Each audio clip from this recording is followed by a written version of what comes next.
Hello बच्चों, let's read the question.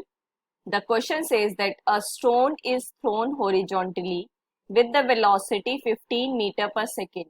Determine the tangential and normal accelerations of stone in 1 second after it begins to move. तो देखो, की concept है हमारे पास, that is projectile motion. क्योंकि stone क्या है, दैट इज हॉरिजॉन्टली फेंका गया है, right, that is in this direction. और कितनी वेलोसिटी से, दैट इज 15 मीटर पर सेकेंड. ये हॉरिजॉन्टल वेलोसिटी दी है और वर्टिकल वेलोसिटी इस पॉइंट पर जब फेंकी गई है तब ये जीरो होगी, राइट. या फिर ऐसे बोल सकते हो, इनिशियली जो हमारे पास वेलोसिटीज होंगी वो होगी 15 मीटर पर सेकेंड और ये वाली होगी दैट इज जीरो.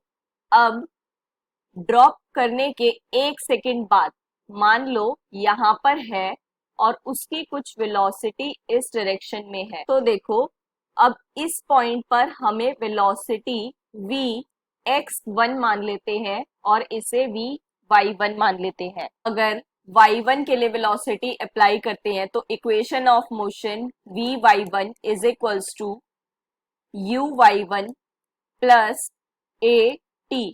और जो a है that is acceleration due to gravity हमारा अप्लाई होगा. अब क्योंकि ये नीचे की तरफ है तो ये प्लस g लगेगा, राइट.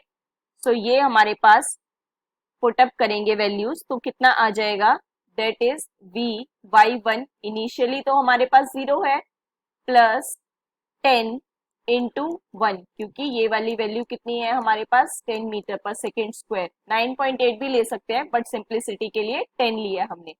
तो ये कितना बन गया, 10 मीटर पर सेकेंड.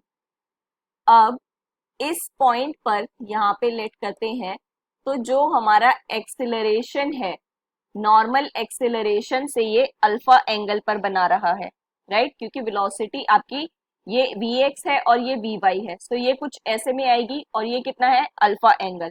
सो अगर हम इस अल्फा एंगल को देखते हैं तो 10 अल्फा हमारे पास कितना होगा, that is y and then vx, right.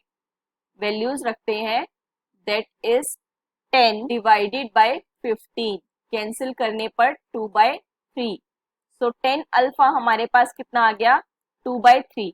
अब देखो, अगर हम ट्राइंगल के अकॉर्डिंग देखते हैं, ये है अल्फा और ये वैल्यूज है. 10 अल्फा में हमारे पास क्या होता है, that is perpendicular upon base. तो ये 2 है एंड ये 3 है. सो अगर हमें हाइपोटेन्यूज कैलकुलेट करना है, that is under root perpendicular square plus base square. और ये कितना आएगा, दैट इज अंडर रूट 13, क्योंकि ये कितना बन गया, 4 प्लस 9. तो ये कितना आ गया, 13. अब अगर ये अल्फा एंगल है, अब देखो जी हमारे पास इस डायरेक्शन में है जो कि एक्सेलरेशन ड्यू टू ग्रेविटी है. जो टेंजेंशियली होगी वो कैसे जाएगी, इधर जाएगी क्योंकि पार्टिकल आपका इस फॉर्म में जा रहा है. तो ये टेंजेंशियल एक्सेलरेशन हुई और नॉर्मल वाली हमारी यहाँ जाएगी, तभी आपका कुछ ये that is A an acceleration बनेगा. और ये अल्फा देखो कैसे, क्योंकि अगर हमारे पास वेलोसिटी की ये डायरेक्शन है तो एक्सेलरेशन की भी यही हुई और ये अल्फा एंगल है.